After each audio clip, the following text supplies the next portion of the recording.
Hello friends, আমার কিচেনে আপনাদের স্বাগত।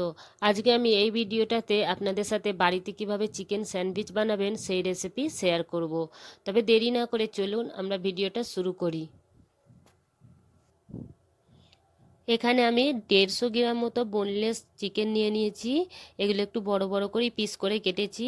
এতে 1 বাটি মতো পানি দিয়ে দেবো, একটু স্বাদ অনুযায়ী লবণ, আর হাফ চামচ মতো আদা রসুন, কিছু লবঙ্গ, একটু দালচিনি, আর এতে দিয়ে দেবো গোলমরিচ কিছু, আর একটা তেজপাতা দিয়ে আমি ঢেকে যতক্ষণ পর্যন্ত না মাংসগুলো সিদ্ধ হচ্ছে ততক্ষণ পর্যন্ত আমি এগুলোকে ঢেকে সিদ্ধ করে নেব।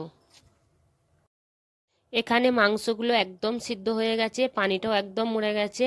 এবার যে মশলাগুলো ছিল তেজপাতা দালচিনি এগুলো আমি তুলে ফেলে দেব, আর এটাকে ভালোভাবে ঠান্ডা করে নেব। মাংসগুলো একদম ঠান্ডা হয়ে গেছে। এবার আমি এইভাবে দুটো কাঁটা চামচ দিয়ে মাংসগুলোকে একটু খুলে খুলে নেব।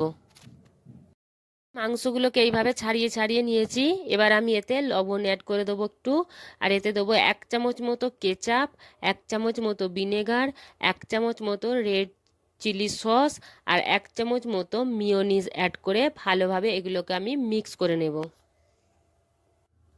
এগুলো ভালোভাবে এবার আমি মিক্স করে নিচ্ছি। এ দেখুন বন্ধুরা, এখানে মিক্স হয়ে গেছে। এটা আমি সাইডে এবার রেখে দেবো। এখানে আমি দুটো ব্রাউন ব্রেড ব্যবহার করছি, আপনারা চাইলে হোয়াইট ব্রেডও ব্যবহার করতে পারেন। আমি এখানে ব্রাউন ব্রেড ব্যবহার করছি। এতে একটু আমি ভেতর থেকে আগে একটু বাটার লাগিয়ে নেব।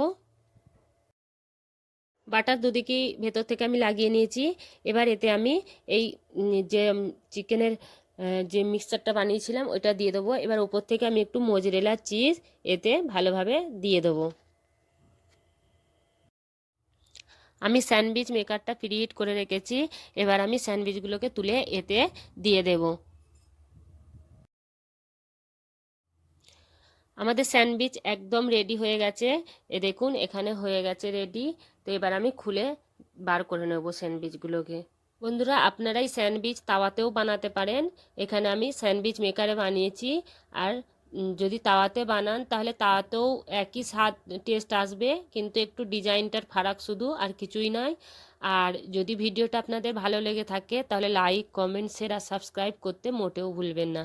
ভিডিওটা দেখার জন্য অনেক অনেক ধন্যবাদ।